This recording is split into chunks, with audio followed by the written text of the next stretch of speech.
Hello, internet fans. It's your old pal Rotten Roger DeMarco here from 3bproductionco.com. If you remember last week, I talked about the original 1981 classic, My Bloody Valentine. And being as that there's one more week in February, I guess I gotta talk about Patrick Lussier and Todd Farmer's 2009 remake of My Bloody Valentine. Okay, so here is the plot breakdown. It's pretty similar to the 1981 film, if you're familiar with it. We got a couple of little twists. So in this film, Tom Hanniger is responsible for a mining explosion, a mining accident. And in that accident, Harry Warden is trapped underground with a handful of miners. He loses his mind and kills them all for their oxygen so he can stay alive. When he gets freed from the mine, he snaps and goes on a murderous rampage, killing people until he is subdued by the police. Flash forward, and now the town is trying to get past the tragedy, and Harry Warden, or someone who is dressed like Harry Warden, is back slaughtering everyone. Pretty similar, right? Super fucking rad. Before we get into my overall thoughts of the film, first, let's take a look at Rogers! Splatter facts. We have 23 dead bodies. Fuckload of dead bodies this time. We have 2 titties. We have 1 bush. I see you. We have pickaxe tossing. We have sex taping. And we have light bulb smashing. The methods of death include, but are not limited to, off-screened, half-capitated, pickaxed, of course, impaled, gutted, spin-cycled, and Atkins diet. See what I did there? Diet.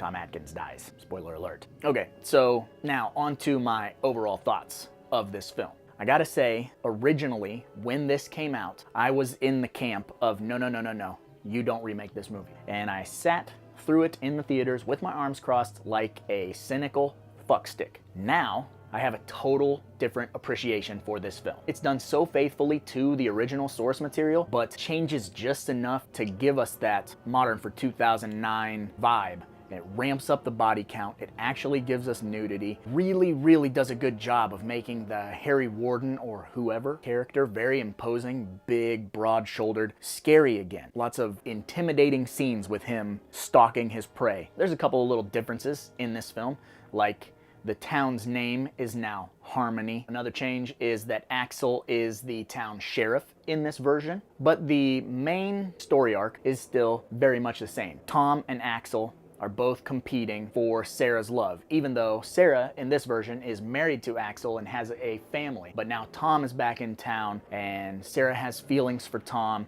This movie does a really good job, just like the original, of creating some sort of high stakes. There's just a lot of things going on with these characters. It's not very cut and dry with these characters. They have a lot of ups, they have a lot of downs, a lot of depth crammed into these characters. All credit to the writing of Todd Farmer, who actually has an awesome cameo in this film, playing a piece of shit who is banging the chick at the hotel. It kind of seems to be his MO. He writes a film, he gets to sneak in and be the dude fucking chicks, but he always plays like a terrible person. A lot of people give Todd Farmer shit for being responsible for Jason X. And the people who don't have fun with Jason X might not have fun with this film. But I gotta say that this is a total popcorn ride version of the original. As I was saying earlier, it takes the elements that were super successful in the original, kind of gives them this sheen, gives them this new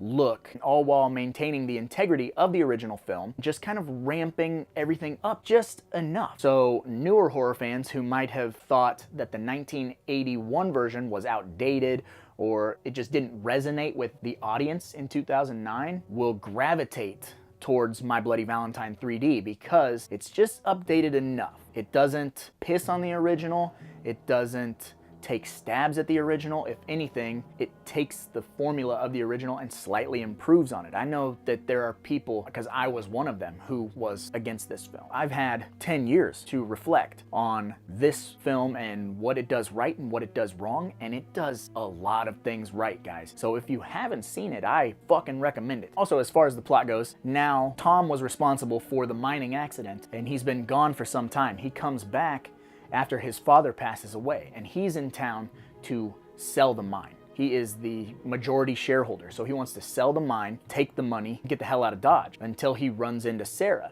And then he kind of decides, well, maybe I won't sell the mine. I'll let all these people keep their jobs. Maybe I'll just stick around. And that way I can be close to Sarah. And maybe we can rekindle some stuff. It's so well done. And there are several little tweaks to the story, several little plot twists that make it different from the original. So if you are a fan of the original and you come into this movie blind, you would assume that you know how it's going to end up. And it does not give you what you're expecting. If you want to talk about how this has been updated, changed, altered for the better, take a look at the body count. We're in the 20s. It's not just...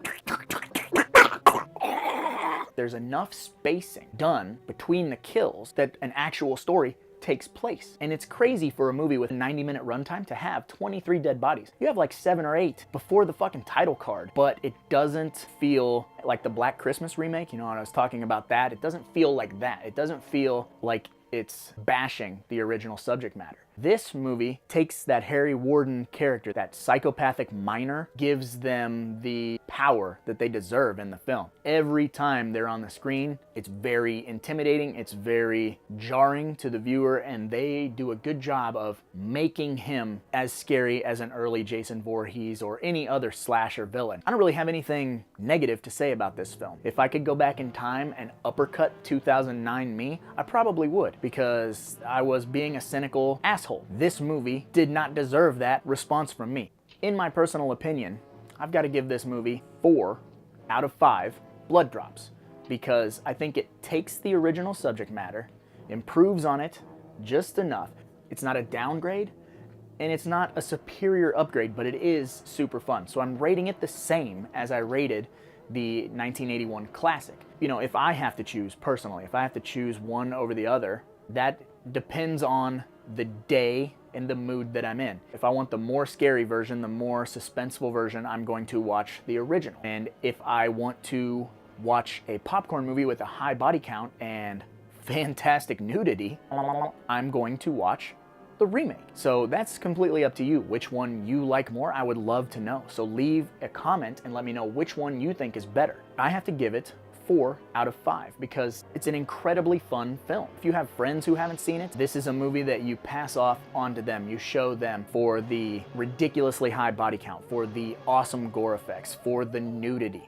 Share it with your friends, you know, have a good time with it. This has Saturday Night stamped all over it. So if you haven't seen it, I strongly urge you to check it out. So, you know, if I have swayed you, click the link in the description and order the remake of My Bloody Valentine today. Anyways, I suppose I should probably get going because, after all, there's a lot of movies out there and somebody's got to watch them. So why not me, right?